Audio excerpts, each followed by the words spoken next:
we'll just, okay, okay. Um, we'll start po, Raven, ready. Um, okay. So it's already 3 p.m. So I think it's good to start. So let me greet everyone. To our APCO members and officials, to our distinguished and eminent resource speakers, to our media friends, to our local and foreign friends and colleagues, ladies and gentlemen, welcome to the APCO Forum with APPCU Laureates with the theme or the topic People-to-People Ties, the role of Tsinoys and Pinoys in promoting Philippines-China understanding and friendship. My name is Ana Malindug Uy. I am the moderator of this forum.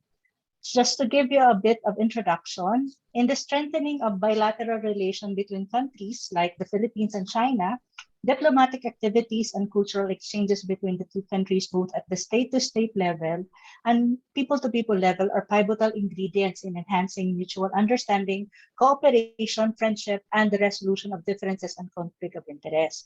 The same manner that the interstate relation between the two countries are very important, people-to-people ties are thus far one of the building blocks that strongly bind the bilateral relations of China and the Philippines.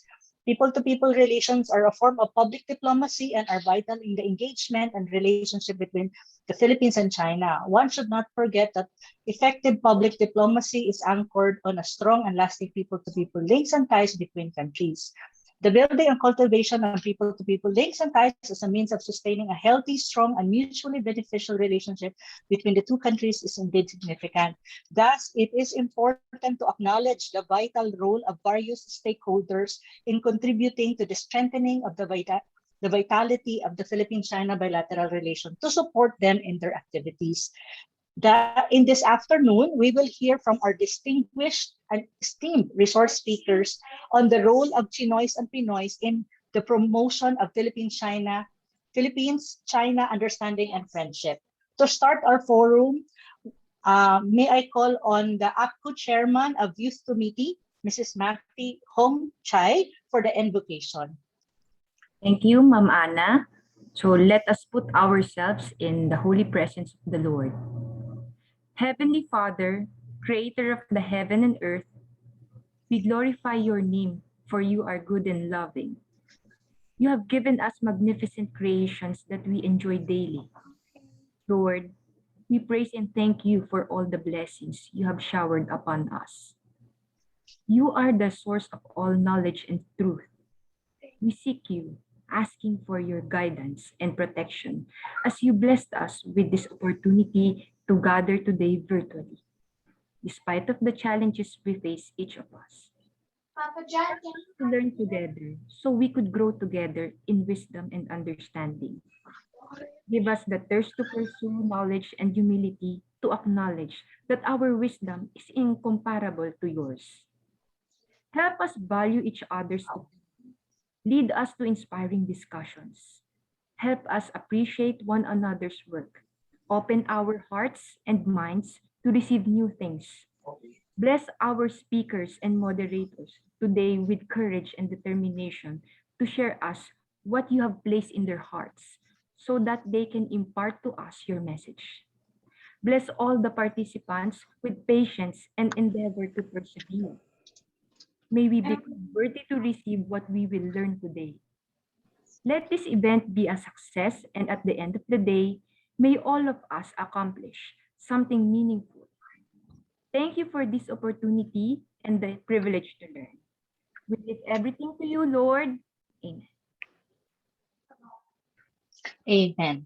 Thank you, Ms. Maki.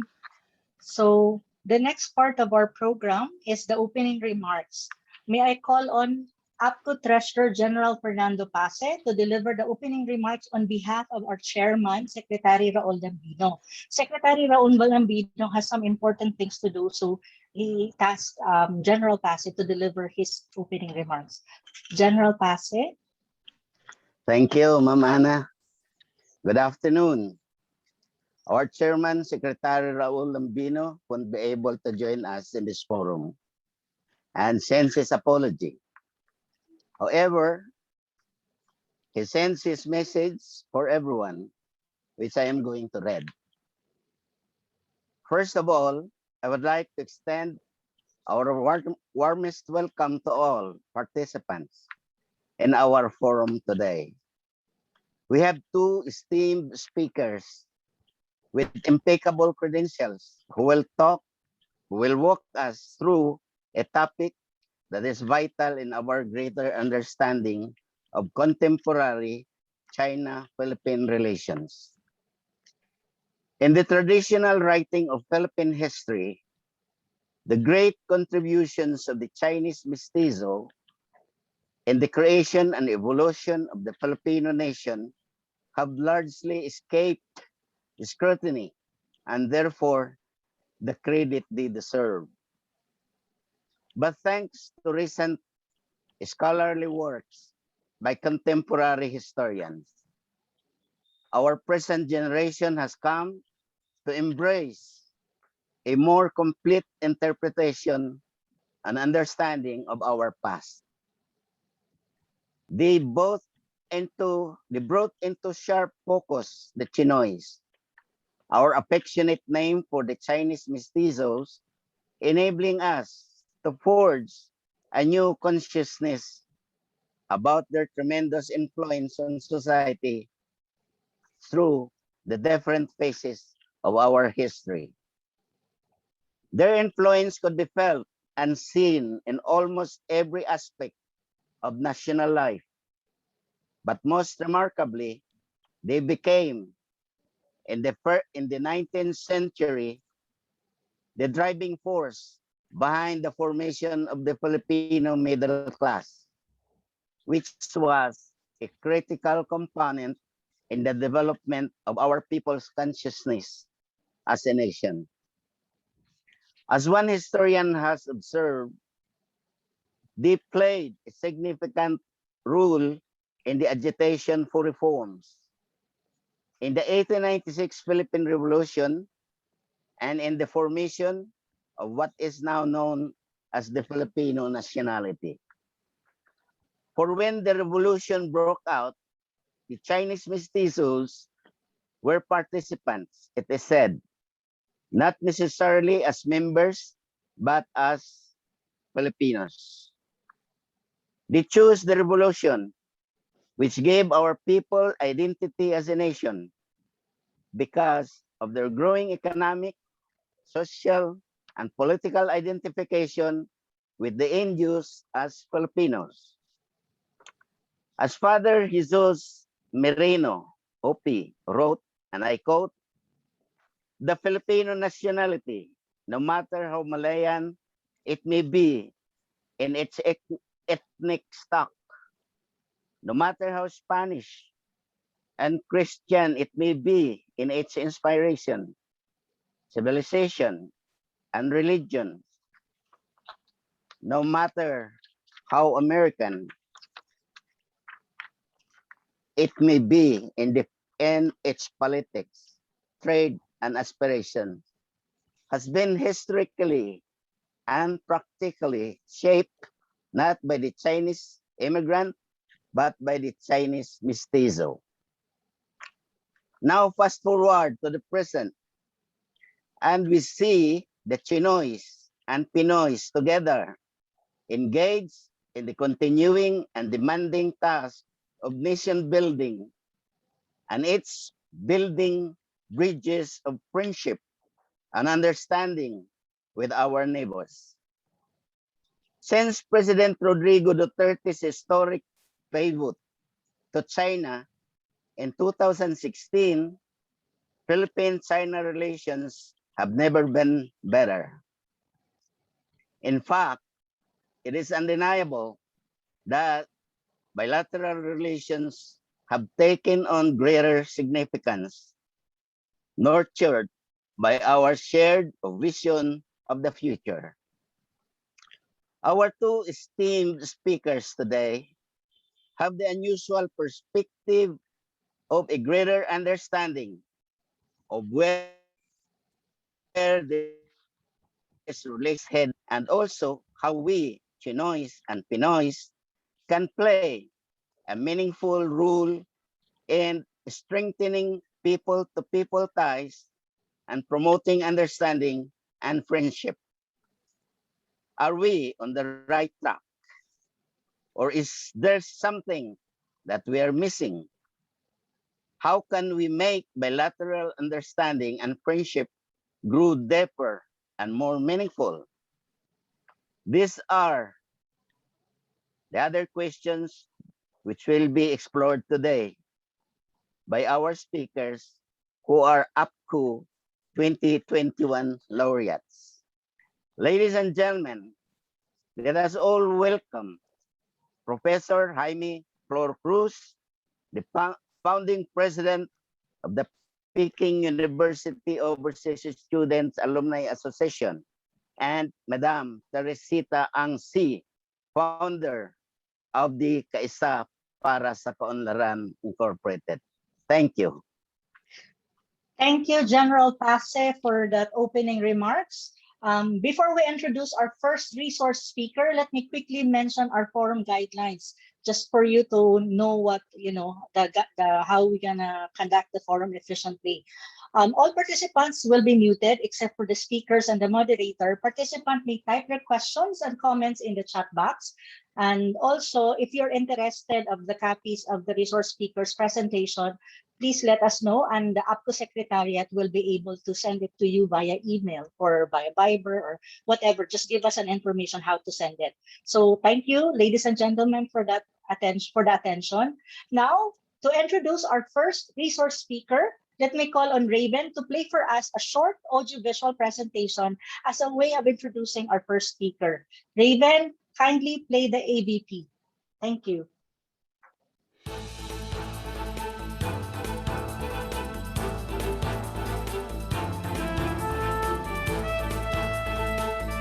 Teresita Ang C. has played a significant role as a bridge of understanding, acceptance, and cohesion between Filipinos and Tsinoys, colloquial term for Chinese Filipinos. Bringing about unity and cohesion amid diversity is an important task she has undertaken and continues to undertake. She is the founding president of Kaisa para sa Kaunlaran, a movement made up of Chinese Filipinos with the main objective of promoting the full integration of Tsinoys into mainstream society and tapping their full potentials in nation building. She now serves as executive trustee of Kaisa Heritage Center, which houses Bai Tsinoy, the Museum of the Chinese and Philippine Life, and the Chinben C Memorial Library.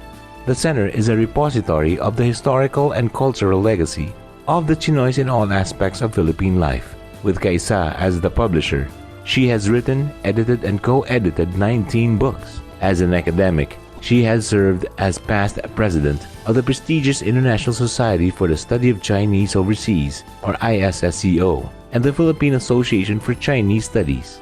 She has given lectures in local and international fora and written extensively on the issues of Philippine-China relations, ethnic identities, culture, race relations, integration, all with the end purpose of enhancing understanding and knowledge of such issues. In the early 90s, she became the face and voice of hapless, helpless, kidnapped victims. She has come to be known as an anti-crime advocate, having championed the cause of Tsinoys at the height of the kidnapping menace. This is a task she continues to fulfill as the founding chairperson of the Movement for Restoration of Peace and Order, board advisor for judicial reforms initiatives, and executive chair of the People's Law Enforcement Board of Manila.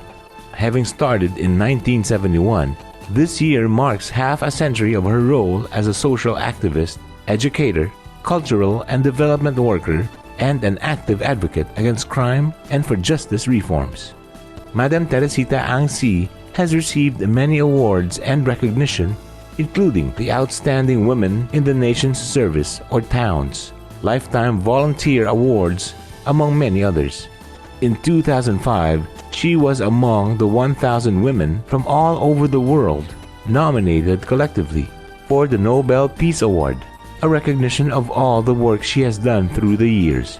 Madam Teresita Ang C. believes in the credo, Kaisa, our blood may be Chinese, but our bonds grow deep in Philippine soil, and our bonds are with the Filipino people. She emphasizes that all her life's work has the end purpose of finding for Tsinoys their rightful place in the Philippine sun.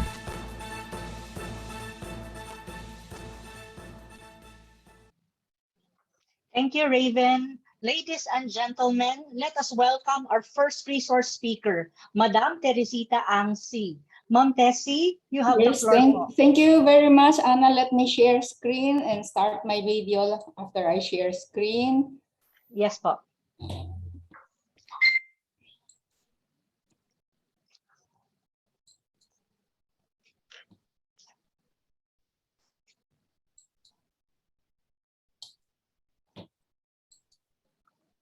Yes.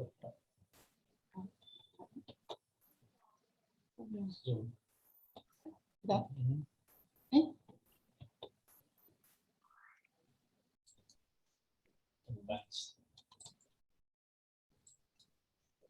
Patience. Sorry. Balik. Sorry.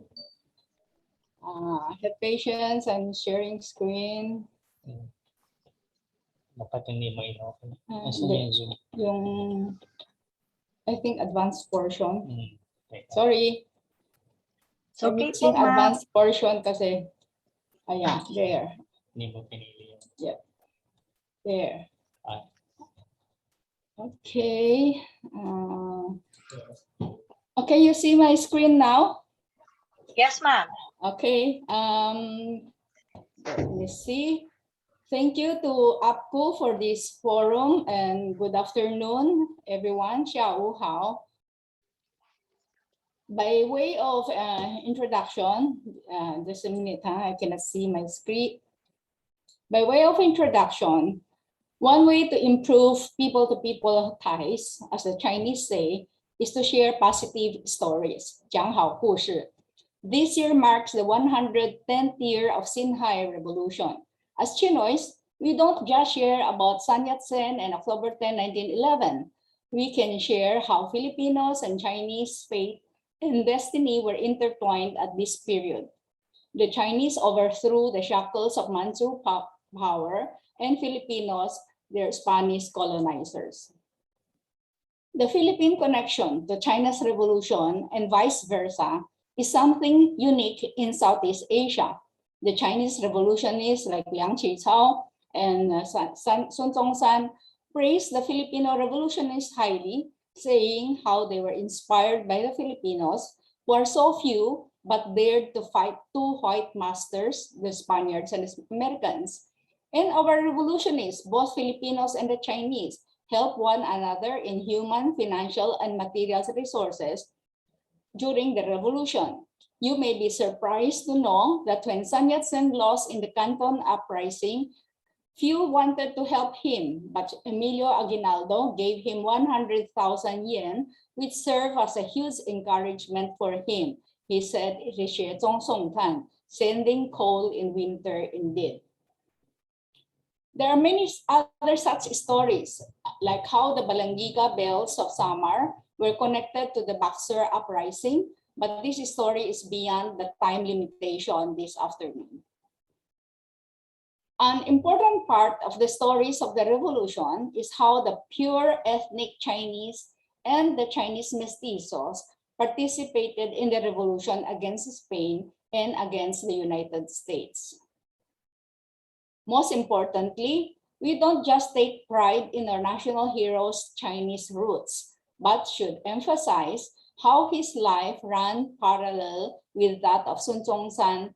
Jose Rizal's "My Last Farewell," I die just when the dawn breaks through the gloom of night to herald the day, was echoed by Sun Yat-sen's 革命尚未成功，同志乃需努力。 Comrades, carry on, the revolution is unfinished.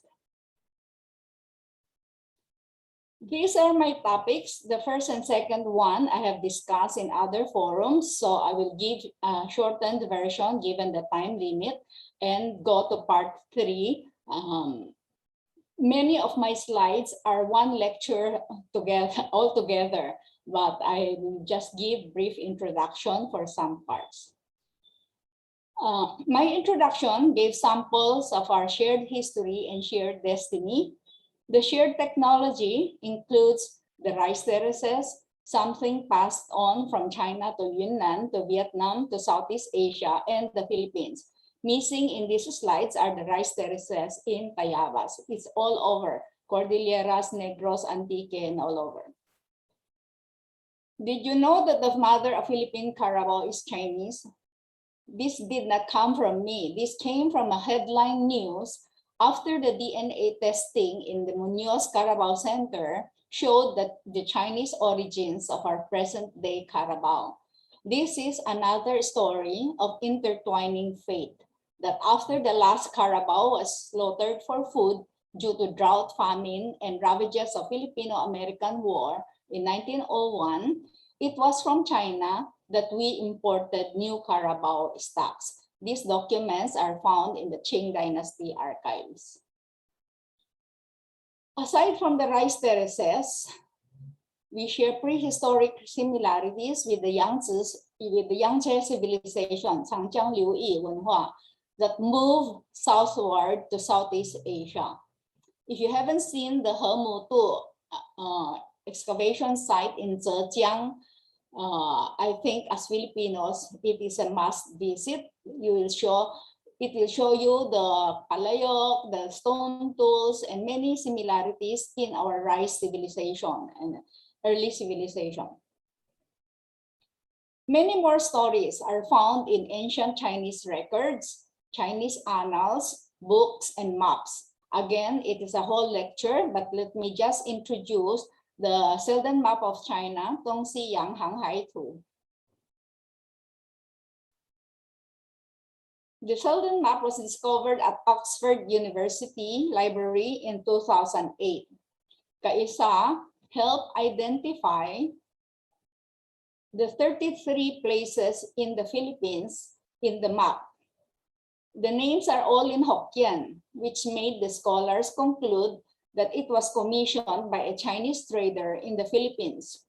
Only we in the Philippines know that Tuakang refers to Apari and Ongxia refers, of course, to Intramuros. Intriguing is why there is this Kabanmeng. They translated this to Gate of 1,000 Shells, but it's wrong because this refers to Marikaban. Again, this is important. I don't have time to tell you why Marikaban appears in this ancient map. So it must be very important to our Tsinoy history. Ancient annals are rich sources of stories.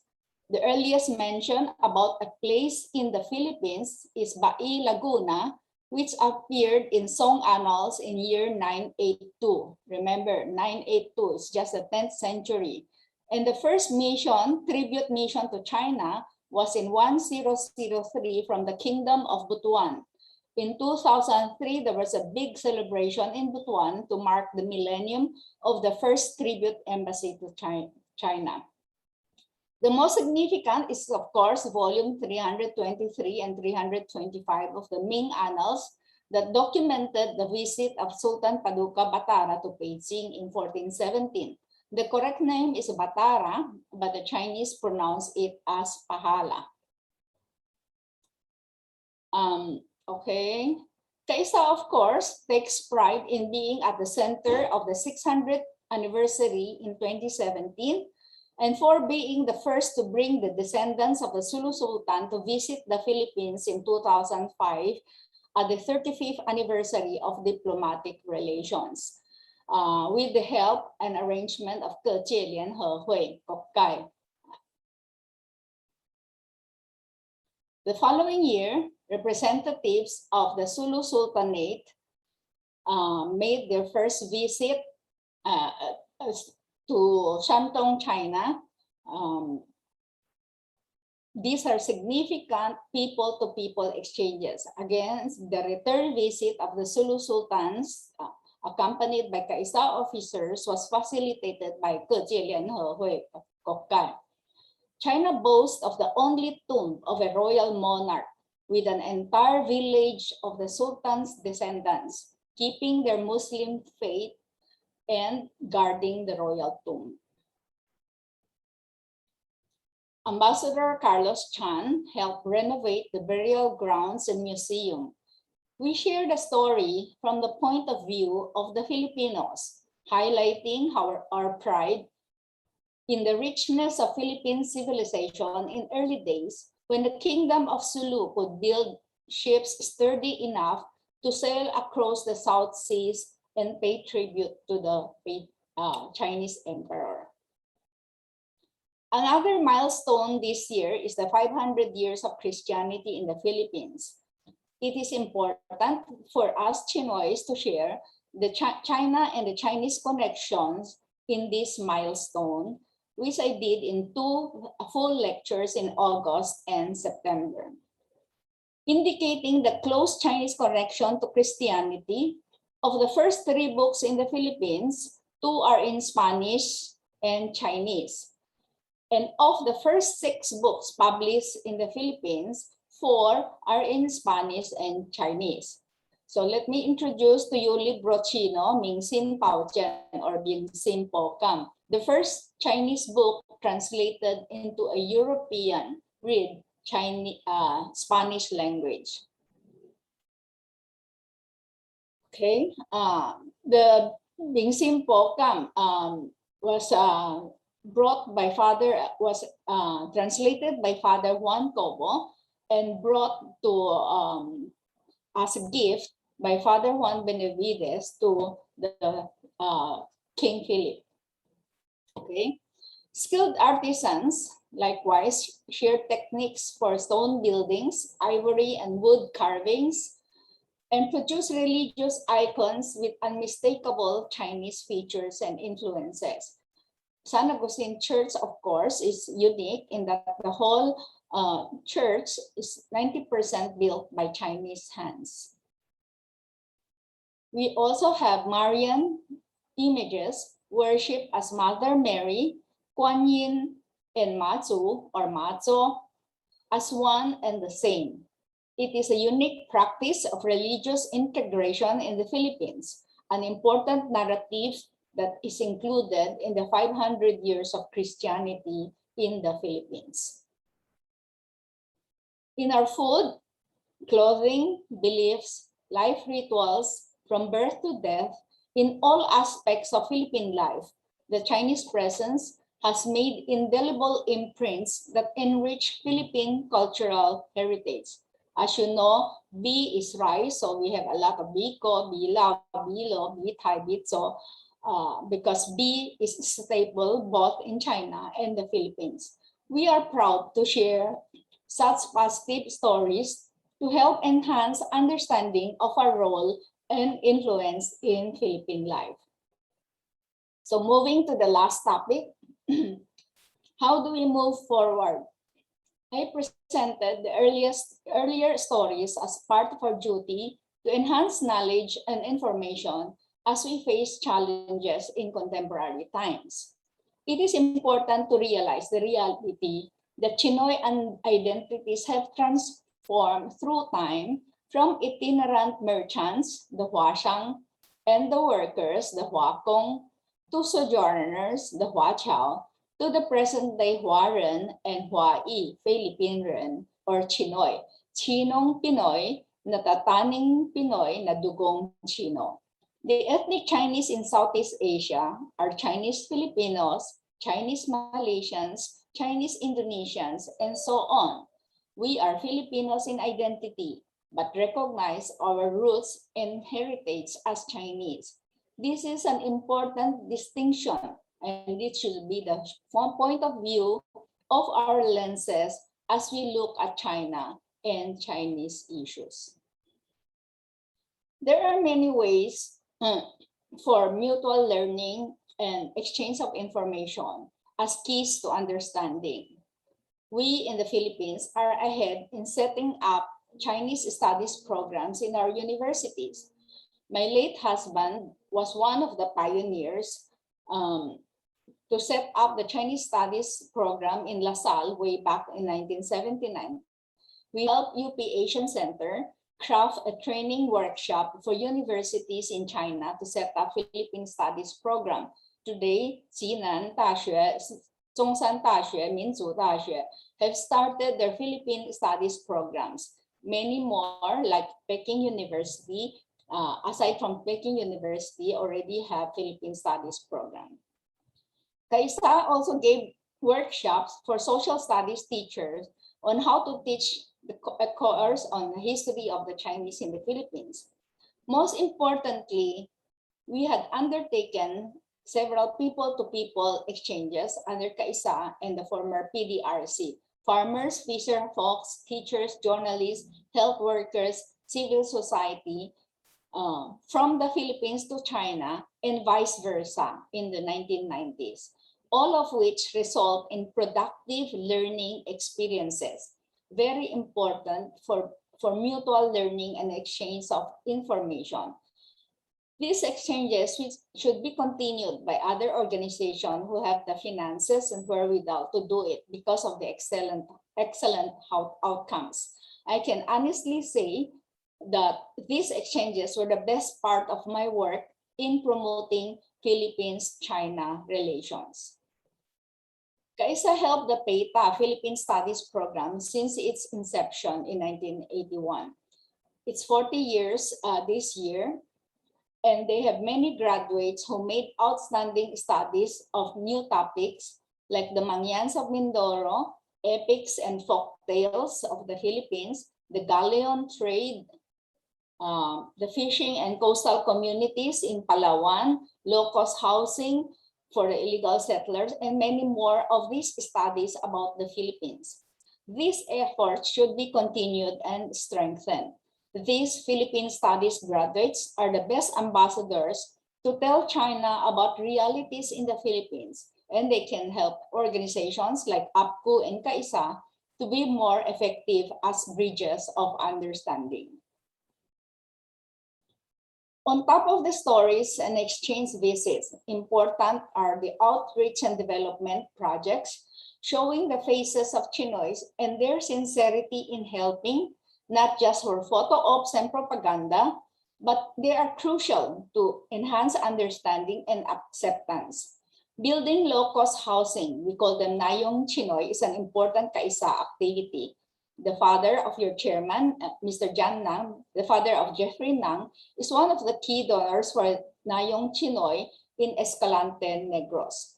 Most recently, our simple action of giving 20 kilos rice to jeepney drivers in UP elicited so much positive reaction because of the great need. There were no classes in UP, as you know, for 20 months now, and drivers are deep in debts. Many are happy to have 2 meals a day and are worried that because of the increase in fuel prices and inflation, maybe even 2 meals a day may not be affordable. So Kaisa's outreach have covered Luzon, Visayas, and Mindanao. Kaisa experienced taking military planes, C-130, helicopters, motorboats, Coast Guard ships, manual road bankas, amphibian trucks, jeeps, buses, ambulances, transportation of all kinds, even mountain bikes up the mountains in doing our job of showing the face of Tsinoys as true Filipino brethren who care for their plight. Of course, last year was one of the busiest in my 50 years of NGO life. Yes, I started in 1971, as the introduction said. Kaisa Contra Corona with Towns Foundation and UP Medical Foundation reached hospitals from Batanes and Apari in the north and Sulu, Basilan, and Tawi-Tawi in the south to deliver much needed PPEs. Donations are all over. China and Chinese and Chinoy organizations likewise went all out to ease the difficulties of the pandemic. Kaisa continues to distribute today food and rice assistance, especially to public utility drivers. This is an important component in cementing people-to-people ties because it shows our visible presence in times of our brethren's dire need. For information, Ambassador Carlos Chan's Liwayway Corporation in Shanghai donated nearly $1 million worth of PPEs to us for distribution nationwide. These are very high quality PPEs. And we did our task swiftly, efficiently, and overcame all logistics challenges with help of Filipino brothers, the police, the Navy, the Coast Guards, the Air Force, who helped us deliver the goods to hospitals. Enhanced understanding and shared knowledge are important as we face new challenges. Anti-crime, illegal drugs, illegal gambling are among the top concerns these days. Item 14 in the joint statements issued during President Xi Jinping's state visit in 2018 November states that both sides agree to strengthen law enforcement cooperation and will enhance cooperation and communication to combat transnational crimes, including job-related crimes, telecommunications fraud, illegal online gambling, cyber crimes, human trafficking, and illegal wildlife trade. There should be greater effort in putting this agreement to action. Kaisa and Movement for Restoration of Peace and Order, founded since 1993, have exerted much efforts in this aspect. November 2019, just before the outbreak of pandemic, we had to go all the way to Peking to help in a significant kidnapping case involving a Chinese European who was kidnapped right after arrival in the Manila International Airport. This was done through the help of our ambassador there, Chito Santa Romana.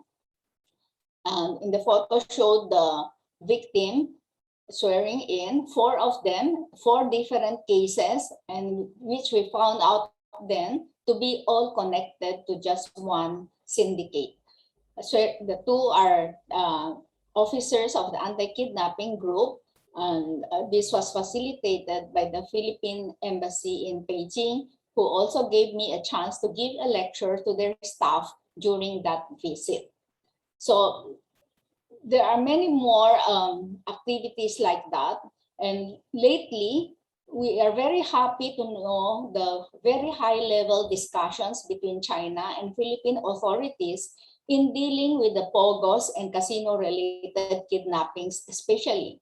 This is a positive development indeed, initiated by China's embassy in the Philippines, led by His Excellency Huang Xilian. We look forward for more efforts like that to address the pressing problem, which bring a bad image to China and the Chinese. Of course, we know among the new challenges, the most pressing concern is with disputes in the West Philippine Sea. By way of conclusion, let me state my position. As Tsinoys, we understand where China is coming from in its historical claims, but China should also understand where the Philippines is coming from in asserting its claims. China should not just dismiss Philippine claim as mere nuisance instigated by the United States. There is solid basis behind the Philippine claim. Philippines' own territorial waters and EEZ, as well as historical administrative control over some of the disputed islands, like Panatag Shoal, trump the historical claims of China, no matter what legal basis you use. Deng Xiaoping said, set aside dispute and pursue joint development. No one wants to fight or go to war. Both China and the Philippines renounces war as an instrument of national policy. Sovereignty over these waters is non-negotiable for the Philippines or for China. However, only diplomacy will work. A handshake is always preferred over a fist fight. We must not play into the hands of politicians with self-serving agenda or provocateurs and hawks who want nothing but to export policy of war and heighten tensions that benefit themselves at the expense of others. Dialogues based on mutual respect and understanding rather than one-sided creative assertiveness is the best way to ease tensions. But false propaganda will backfire. Efforts to divert attention away from the problem by blaming others or making false comparisons only exacerbate the problem because they are misinterpreted as cover-ups. We place priority on the overall Philippines-China interests beyond maritime disputes.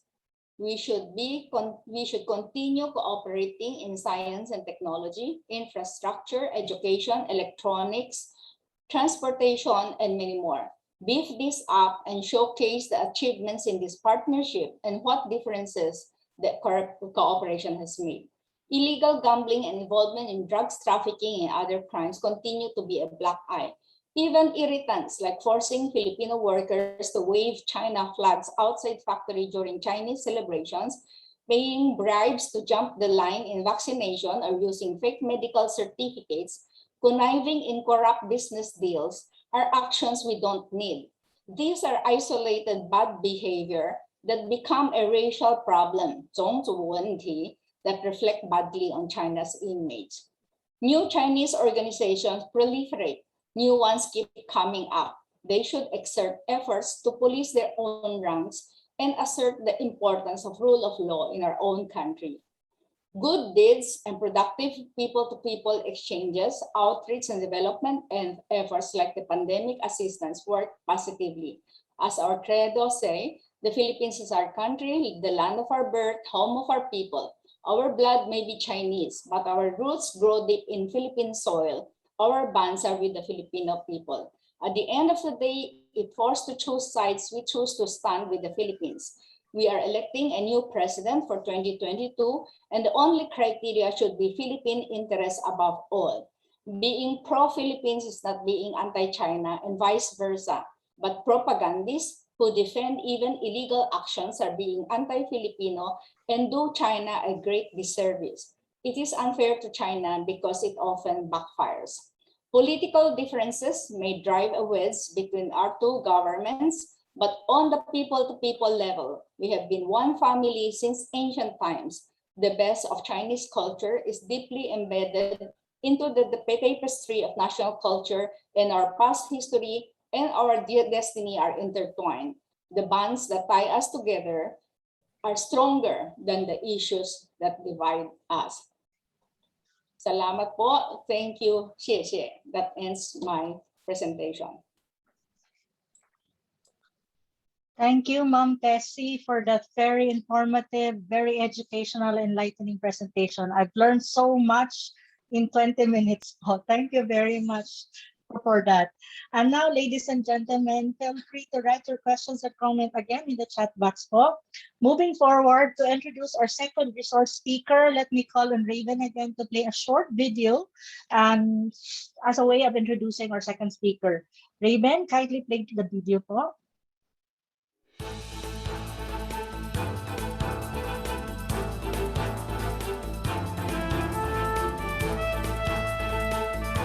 Professor Jaime FlorCruz is a veteran foreign correspondent in China. He was CNN's Beijing bureau chief and correspondent, responsible for strategic planning of the network's news coverage of China from 2001 to 2014. He is a visiting professor at Peking University and the founding president of Peking University Overseas Students Alumni Association from 2012 to the present. He served as the chairman of the Fortune Global Forum, a meeting of global business and political leaders held in Beijing in 2005 and Chengdu, Sichuan province in 2013, and again in Guangzhou in 2017. Professor FlorCruz has reported extensively on China since 1981, when he started his journalistic career as a Beijing reporter for Newsweek. In 1982, he joined Time magazine's Beijing bureau and served as its bureau chief from 1990 to 2000. In addition to his on-air reporting, Professor FlorCruz contributed regularly to CNN.com and wrote a weekly online column, Jaime's China, offering analysis about Chinese society and politics.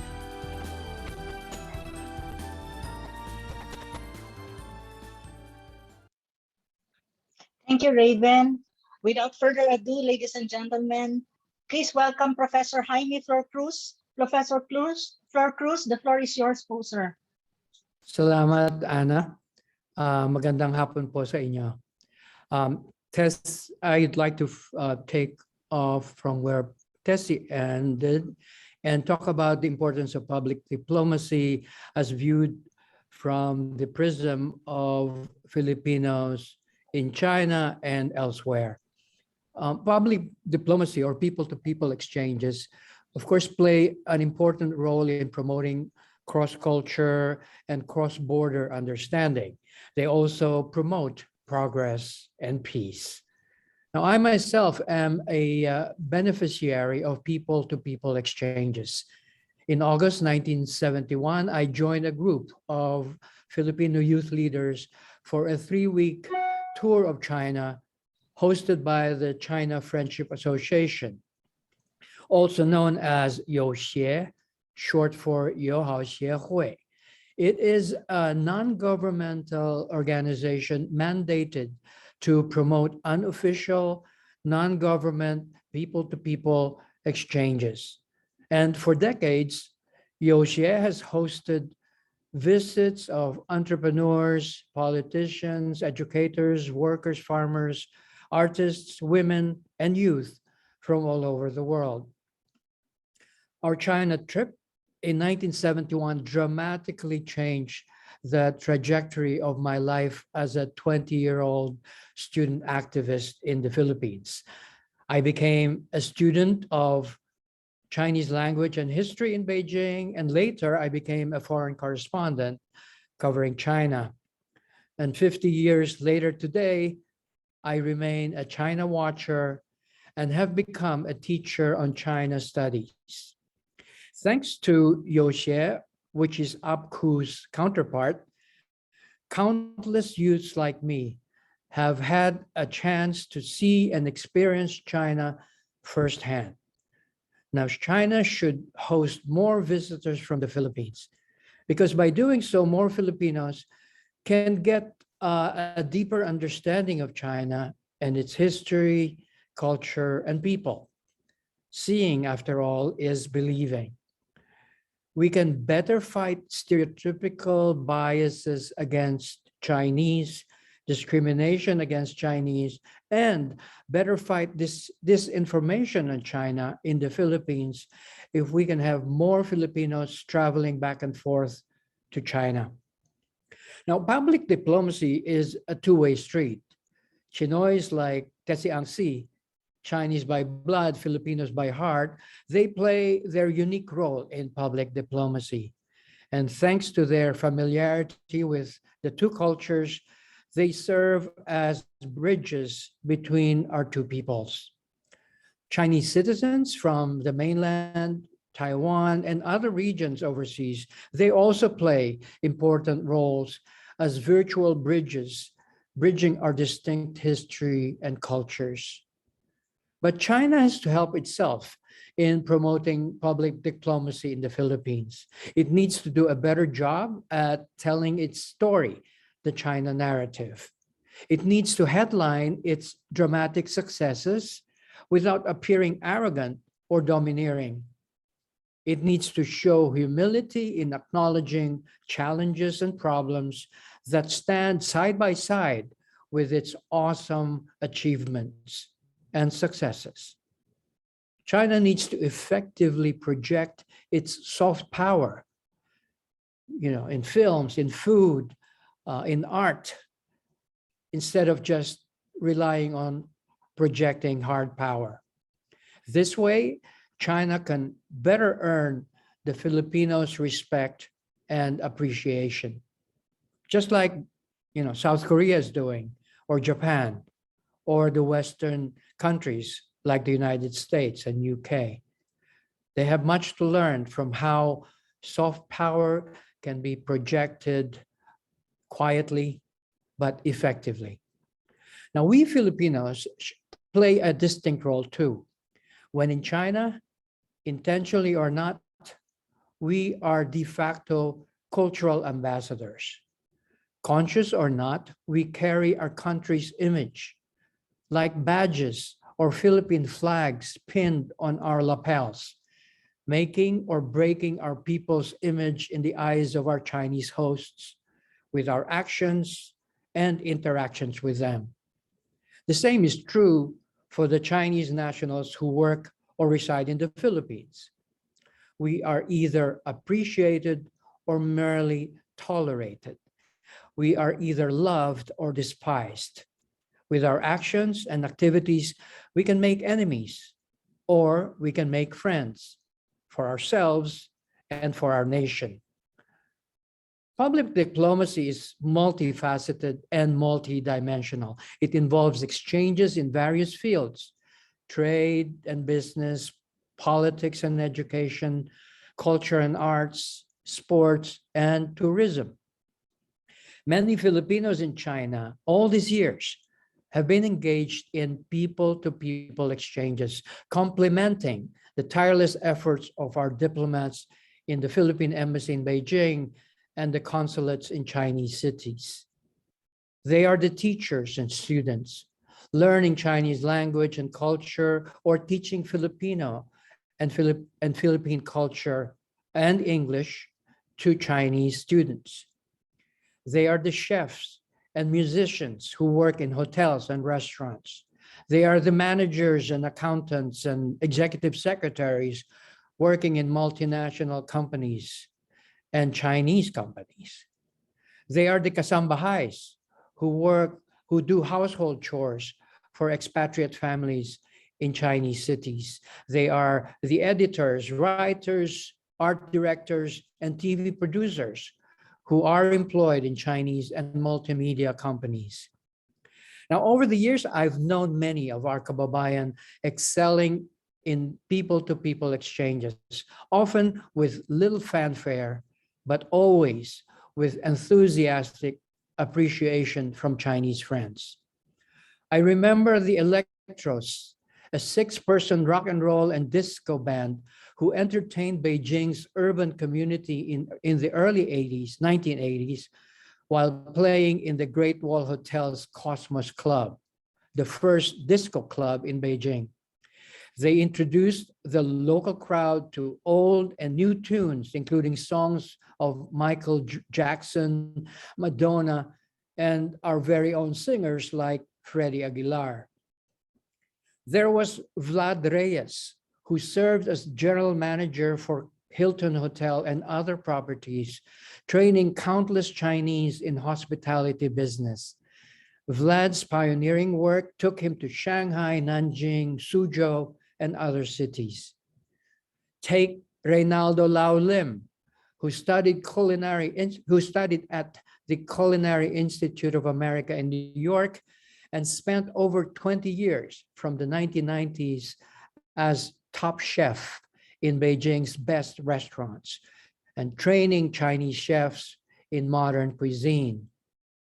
Or take Elmer Reyes, who has spent 2 decades teaching in elementary and high schools in Beijing and now serving as deputy headmaster of a new school in Shenzhen.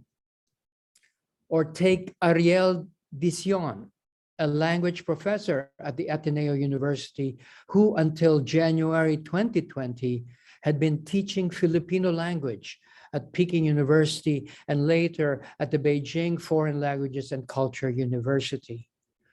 Shift the spotlight on June Gonzalez, aka Chen Hongbin at Tsinoys, and a UP cum laude graduate who for 2 decades worked as manager for a multinational in Shanghai and later in Beijing.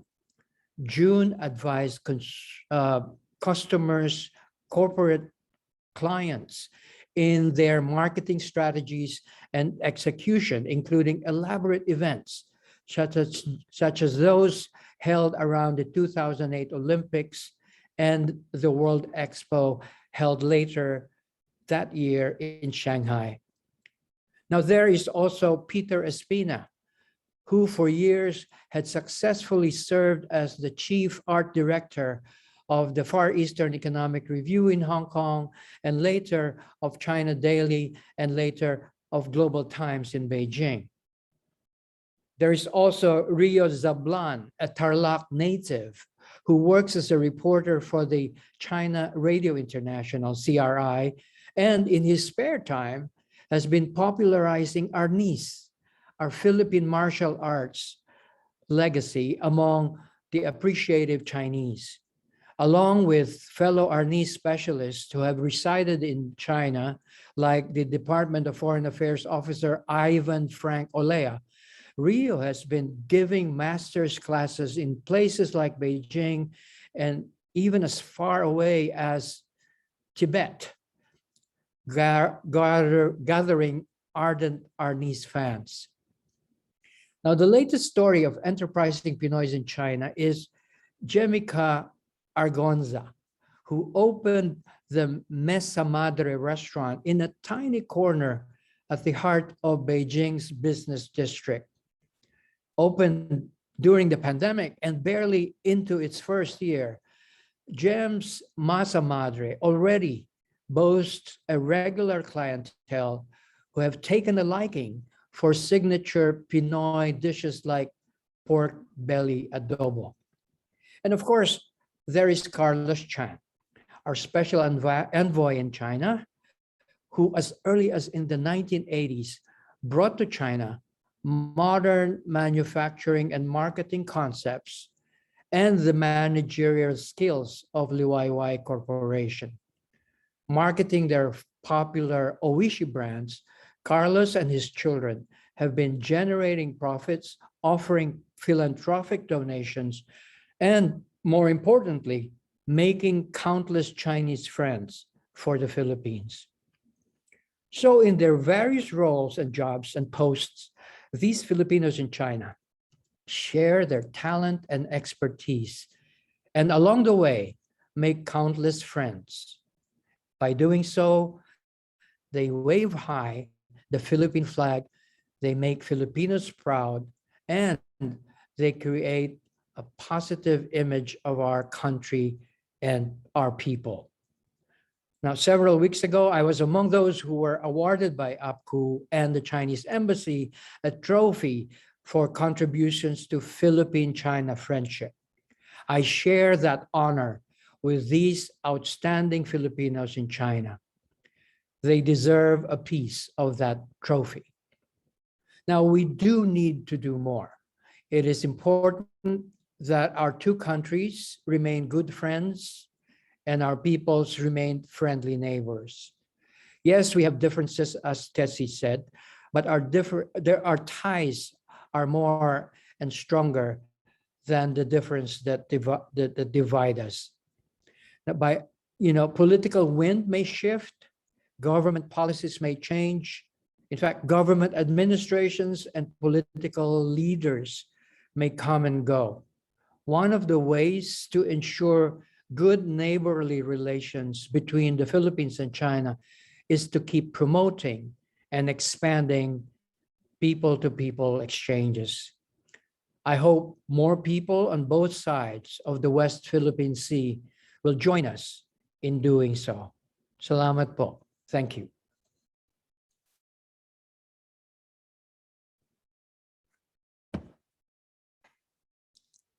Sorry po, I'm muted po ako. Thank you very much, Professor FlorCruz, for that equally enlightening and actually very encouraging educational talk po for this forum. To further discuss the ideas, the perspective raised by both Ma'am Tessie and Professor FlorCruz, we now move on to the open forum or the question and answer part of the program. So friends, kindly, if you have questions or comments, please feel free to write it in the chat box po. And then let me ask the first question. Actually, I've collected around 5 or more questions here. But before we go on to the a bit more hot issues, no? The first question I think that I may ask for our speakers is, do you think it is a plus or a minus that the Philippines has a huge Chinese Pinoy or Chinoy community when it comes to promoting Philippine-China understanding and friendship? Why or why not? Kindly explain. That's the first question po, as sent to me by some of our friends. Anyone po of you can respond to the question. I will repeat po the question po, no? Just for everyone. The first question is, do you think it is a plus or a minus that the Philippines has a huge Chinese Pinoy or Chinoy community when it comes to promoting Philippine-China understanding and friendship? Why or why not? Kindly explain. Okay, I go first.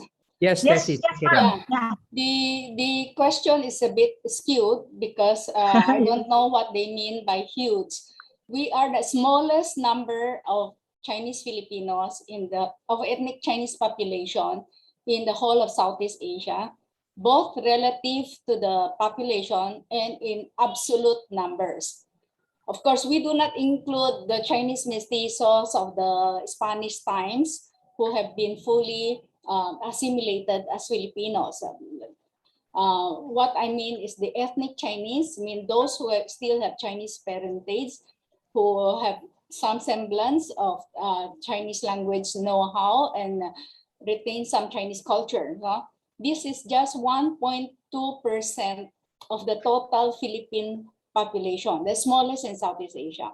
But in anywhere in the world, having a Chinese language speaking community who understand Chinese heritage and culture and Chinese history is always a decided edge to promote relations between the two nations and between the two people.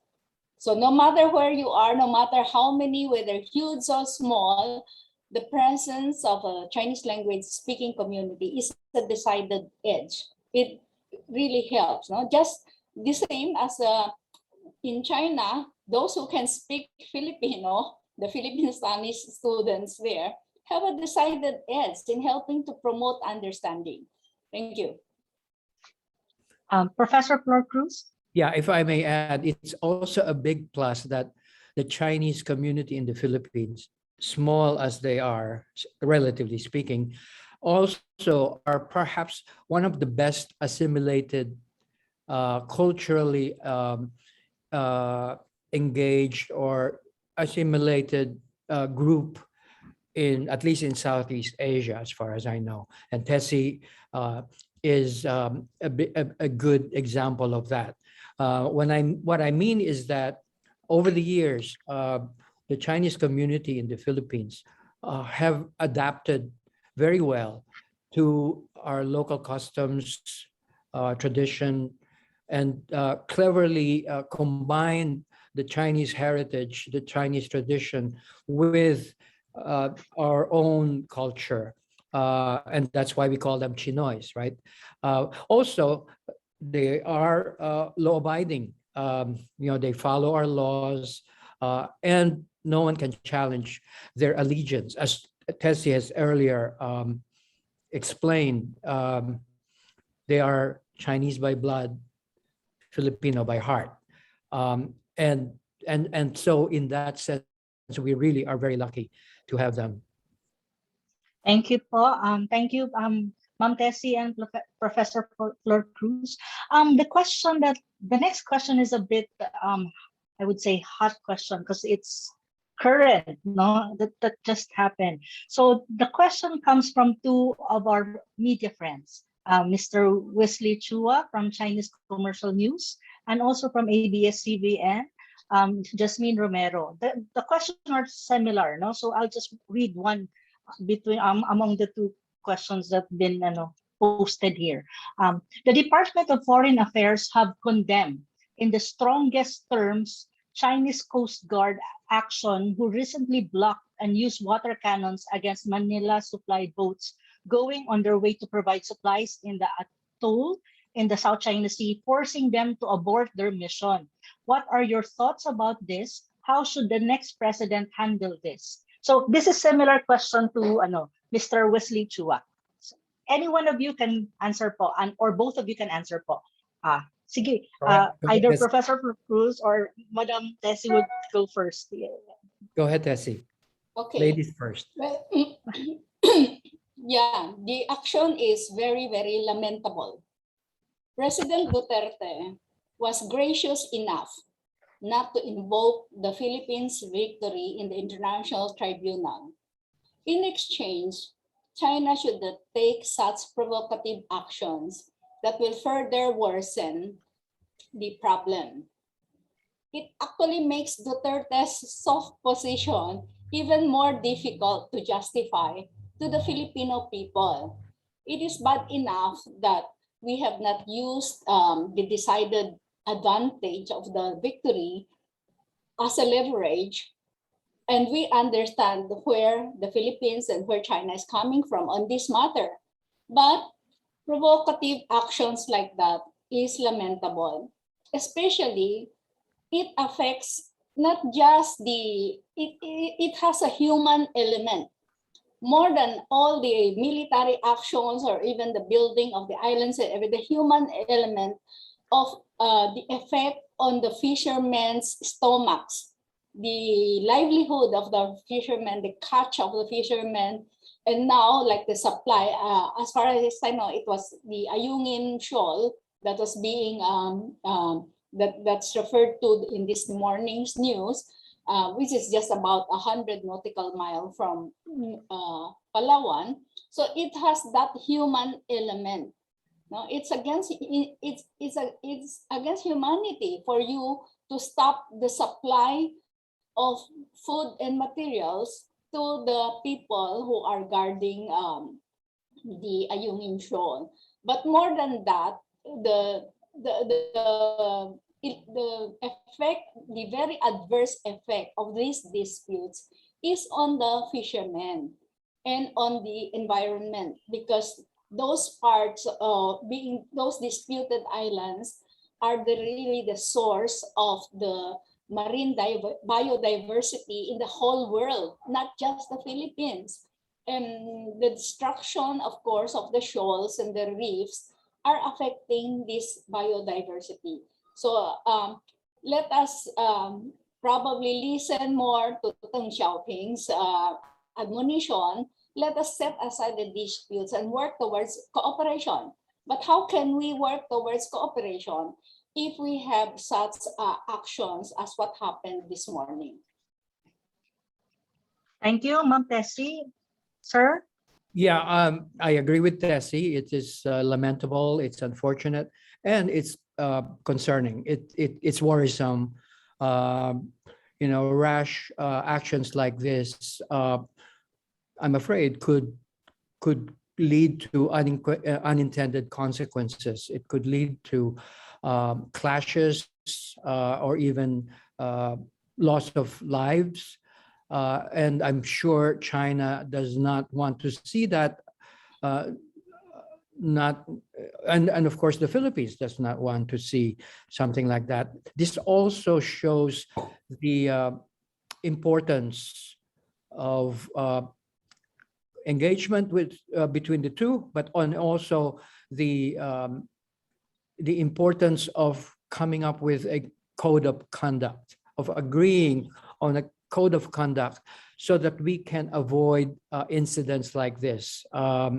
We have to define, the two sides will have to agree and define what kind of conduct is not allowable, is dangerous. It also, for China's own interest,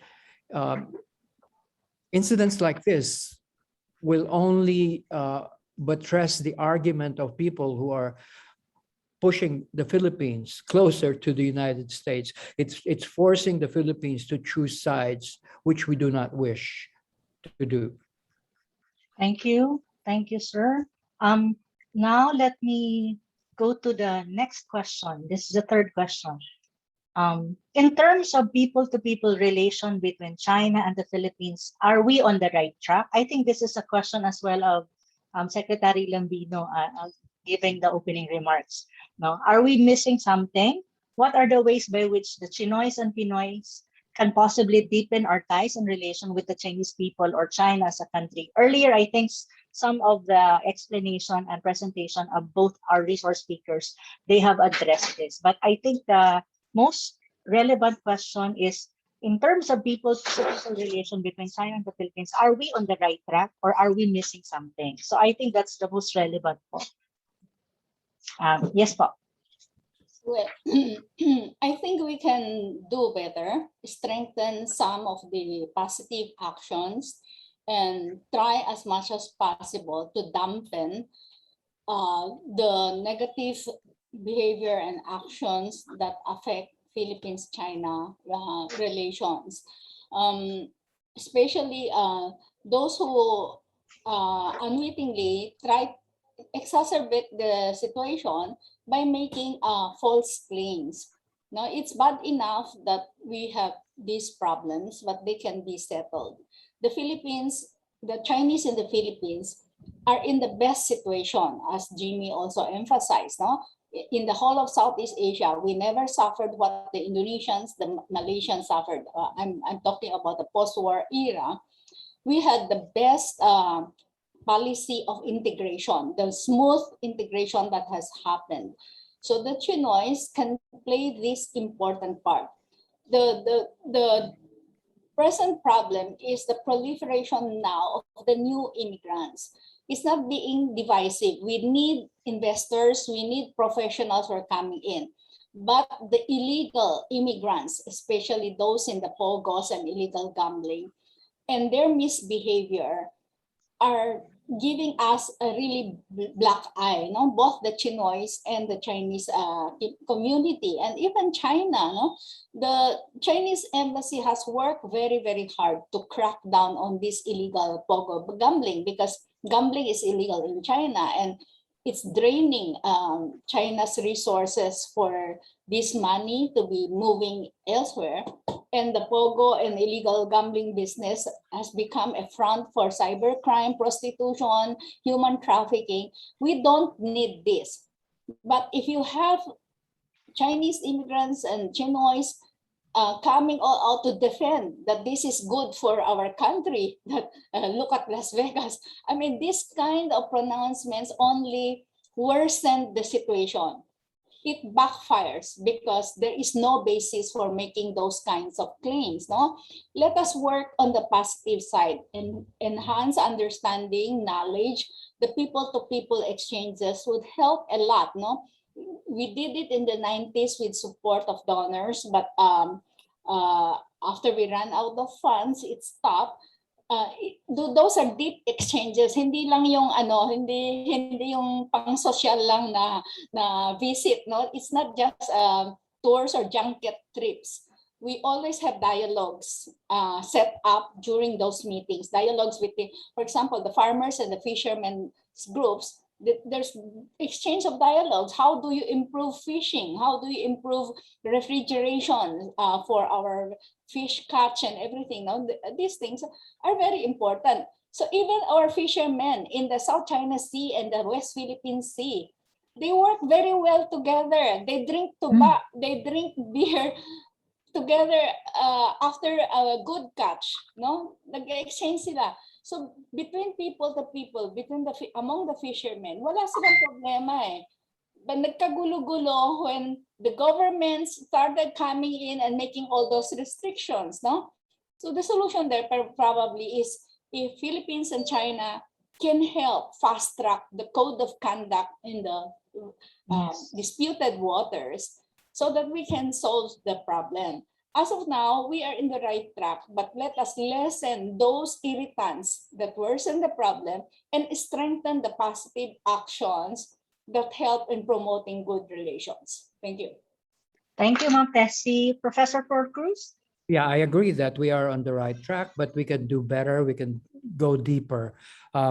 China perhaps can open its door even wider to Philippine students, so that we can have more scholars, Filipino scholars who really understand not just their language, but also their cultures, their history, and that so that when they come back here, they can help the Filipinos understand where China is coming from.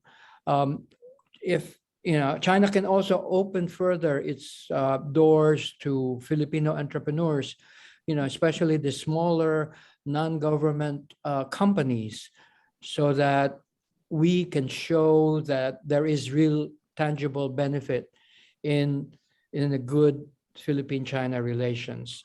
For example, they can also open the door to more Filipino teachers who can play a role in China's education. We have many teachers who can do it even just online, the online business. I think we can I think the ultimate goal is that China can show that there are tangible benefits to having a good neighborly relations with China. I agree with Tessie.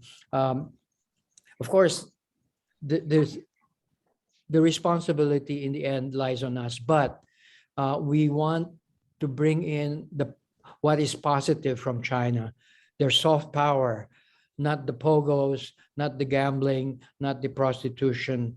And I think it's in China's interest to do so and make sure that we are bringing into the Philippines the positive factors and that way, that's the best argument that China can make, that a good neighborly relations with China is good for the Philippines and the Filipinos.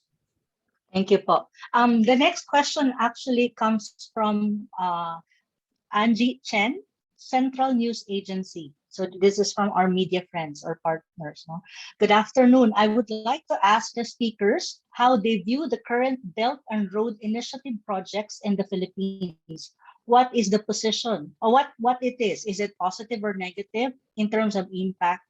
Thank you. So I think she wants to know the positive or negative impact of the BRI in the Philippines. Po. In connection, I think, with the Build program of the current administration. Po. Yes, ma'am, Tessie. Okay. And then Professor FlorCruz po. Next time si Jaime naman una. Yeah. Okay po. Yung last question po. The Belt and Road Initiative is something that is very significant for China and for the Philippines to take advantage of. No? Infrastructure is one of the best things that China can contribute to the Philippines. My very, very first trip to China, 1988, first time I visited China. All over Xiamen, I see the words, 要富先造路. To be rich, you first build roads. There were many apologies for the inconvenience being caused by those road buildings. That was 1988. In 2 years, 1990, when I went back, it was all so different already. So it's very important. China learned very, very early. To be rich, you have to build roads. To help our fishermen, to help our farmers, you build roads to bring their produce back to Manila at a cheaper rate. Example is lanzones season. Lanzones cost more than the grapes because it's difficult to bring the lanzones from Mindanao to the Philippines. Of course, it's different if it's just from Laguna. If we had succeeded in building the South Rail project, such a very excellent project, everything would have been different. That was what I meant when I said Chinese businessmen should stop conniving with Philippine government agencies to corrupt really good projects. Sayang, the NBN project was something so good. Zhongxin Electronics, ZTE, has been in the Philippines for so many decades. They are very, very successful. We needed them. You look at all your routers and your gadgets in your computers. It's all ZTE, Zhongxin Electronics. Why in the world did it need to connive with an Abalos and a GMA to corrupt the whole NBN project? Sayang. No, these are part of the BRI project that would have helped the Philippines had it been done properly. This is a message to Chinese businessmen. You are businessmen above all. There is no need to corrupt our government agencies to push your project. Look at how Japan does it. Look at how Germany does it. Look at how the Europeans do it. They don't need to corrupt. Everything should be above board. No? We know that businessmen wanted to make money. You do not need to facilitate. kasi iba yun, you give in because the government agency, one businessman told me, wala namang magbibigay kung walang hihingi. That's wrong, no? You insist that this is a good one, this is a good project, and this is the cost. You can give gifts probably, but do not increase 1,000-fold the cost of these products that we needed badly by conniving with corrupt government officials. So BRI is a good initiative. We do need it, but China has to be very careful also in doing due diligence. I'm the one who always defend China. Why are all the promises of the infrastructure not being pushed through? It is not China's fault. It is because there was no due diligence from the very beginning. Dapat the Philippine side should do its homework, and China's side should also cooperate in seeing to it that before the project proposal is given, due diligence is already done. Para hindi yun, lagi na lang tayo nagba-backstop. The Binondo Intramuros Bridge, the Kaliwa Dam, these are things that could have been improved a lot and not delayed if the Chinese side and the Philippine side had done the due diligence to avoid all those irritants. Sayang, I mean, things could have been fast-tracked if they have done the homework beforehand, no? So that there are no delays and we can benefit from all of these projects, no? And especially the railway projects are something that we really need very, very badly, and the ports also. Thank you. Thank you, ma'am. Yeah, Next briefly, time, I will call Professor FlorCruz in the next question first. okay, that's okay. It's good that Tessie opens the floodgates very, very well. So I also agree that BRI infrastructure projects are per se good for our economy, for our people. They have multiplier effects. For our economy, they create jobs, they promote commerce and trade. And so we can only hope that the BRI projects in the Philippines will proceed and can be completed. And as Tessie and I hoped, after due diligence, they can be flagship projects, and that we can all point to flagship projects and say, look, this is what BRI brought to us, and it has pragmatic, practical interests or benefits that we all can be proud of. So in principle, I think BRI is good. We should, on our side, on the Philippine side, we should just be careful, do our homework well, and encourage or welcome the capital and technology and investment, because the Chinese have good technology. It's just a matter of choosing what is good for us and make sure that they are mutually beneficial. Thank you, po. I'll be asking the last question, and I think this is much more asking your ideas, like as APCO as an organization, in what way it can contribute more in promoting people-to-people diplomacy between the Philippines and China and between Filipinos and Chinese. So can you give us more suggestion as an organization? That's the last question.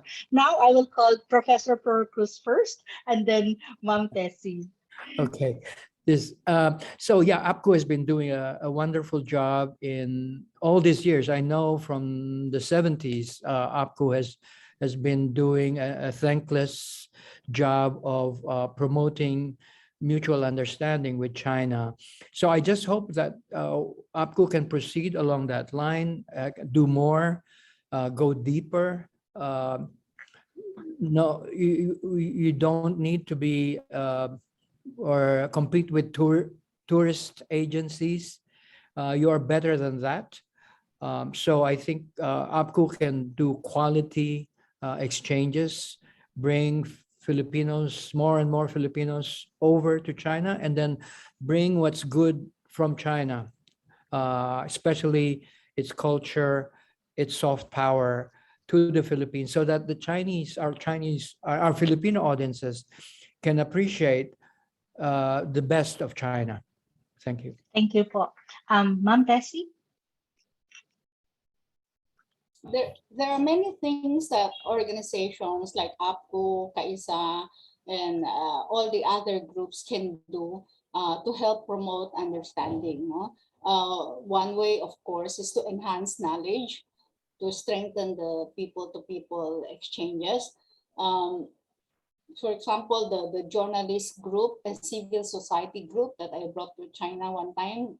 Remember, Jimmy, Chito, and Eric Bacolina was with us, and it's 10 p.m. already. Suddenly, Ma Keqing said she needed to meet with us. If it's 10, but she will finish already by 10 p.m. Are we willing to meet with her? So we said, of course. She was at the time already Vice Minister of Foreign Affairs. So we met with her and discuss the irritants and things like that. No, so these are things, the back channeling. No, the disputes may be there, but some of the APCO people can help, especially with even the Philippine media, no, to understand better what are the issues. Don't play the game of politicians in provoking unnecessary yung worsening the problem by being very provocative and making very provocative statements. No? And when people criticize China, it's not necessarily because it's being anti-Chinese. No, for example, when I brought up the issue of Pogo casino-related kidnappings lately, it was headlined in one of the Chinese newspaper. And suddenly somebody called me and told me that the Chinese embassy is not happy that I was doing that it's creating I answered that person. I said, no, I don't think the Chinese embassy would do that. I mean, they should recognize who their friends are and who their enemies are. When I talk about facts, when I brought up the problems of crimes and China nationals related to these crimes. So these are the things that we do. I mean, going out of our way to fly to Peking to help a kidnapped victim, a Chinese national from Europe, kidnapped right after arrival at Naiya.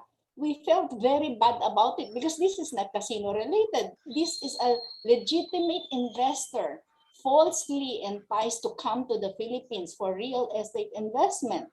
Yung pala, all the while, it was a kidnapping case.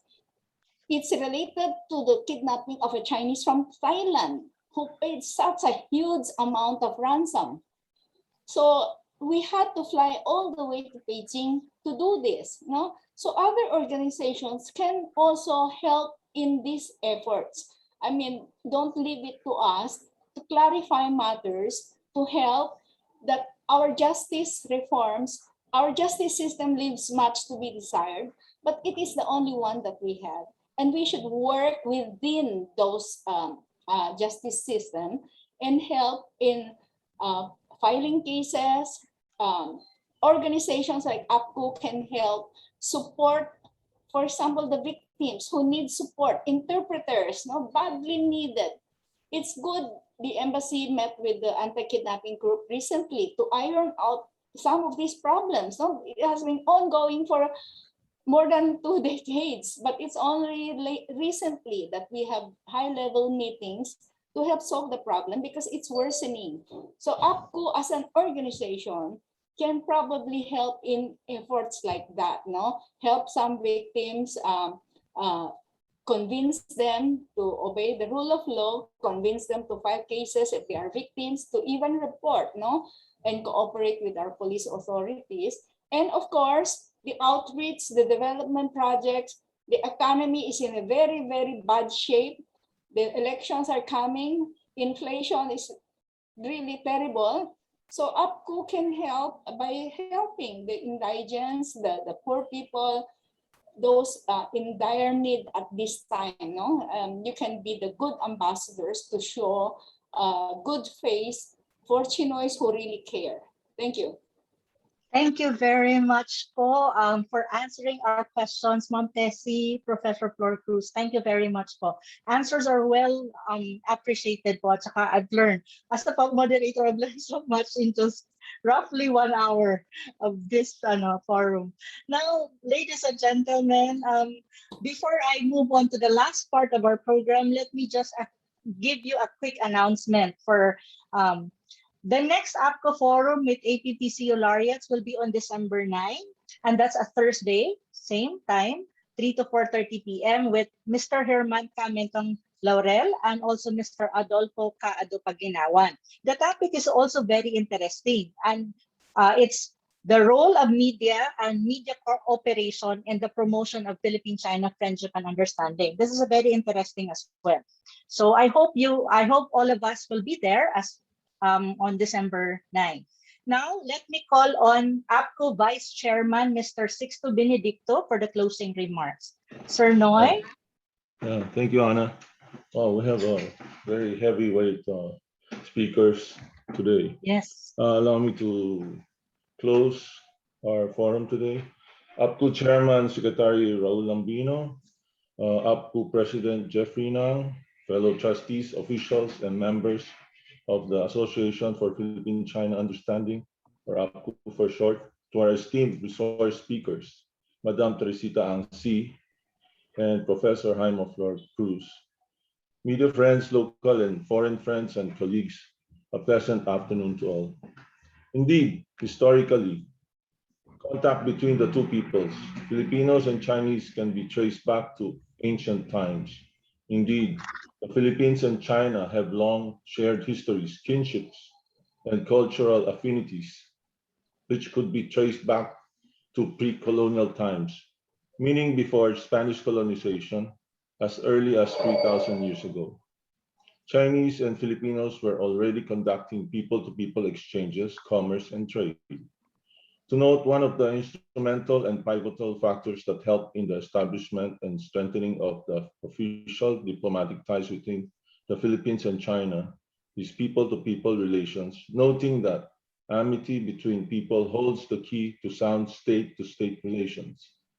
As neighbors facing each other across the sea, despite differences, China and the Philippines boast geographical proximity, cultural affinity, and long history of friendly people-to-people exchanges. This friendship and understanding between the two peoples need to carry on, move forward, and be passed down to the present and succeeding generations. Hence, in promoting Philippines-China understanding and friendship, I encourage both Chinoys and Pinoys to do their parts in the endeavor of promoting China-Philippines friendship and understanding to overcome differences and bridge more fruitful bilateral relation between the two countries and peoples. We should not forget that effective public diplomacy is anchored on strong and lasting people-to-people links and ties between countries, and all of us has a role to play in this endeavor of promoting public diplomacy and people-to-people tie between the Philippines and China. On this note, on behalf of APCU, I would like to congratulate and extend my sincere gratitude to two of our resource speakers for sharing their ideas, knowledge, and experience about the topic. Let me express as well my gratitude to all who have joined and participated in this APCU forum with our APPCU laureates, with the theme People-to-People Ties, the role of Chinoy and Pinoys in promoting Philippines-China understanding and friendship. I hope you've learned something. Indeed, your present and dynamic participation has made this forum a fruitful endeavor. Again, thank you to all. Pleasant day to all, and see you in the next APCU forum on December 9, 2021, same time. Thank you. Thank you. Thank you, Sir Noy. Thank you, Sir Noy, for the closing remarks. Ladies and gentlemen, friends and colleagues, our forum has come to an end. On behalf again of APCU, I would like to say thank you for gracing this forum. I would like also to express our heartfelt thanks to our esteemed resource speaker, Madam Teresita Ansi and Professor Jaime FlorCruz for being with us and sharing your knowledge, experience, expertise, much more, I think, your experience in this issue and in this topic po. We hope we've learned something from our excellent resource speakers. We will see you all in our next APCO forum. Have a great day, everyone. Stay safe because we have still the virus there. Healthy, and thank you again. Maraming salamat po, Seshe. Thank you very much po. Have a good afternoon, everyone. Thank you so much po.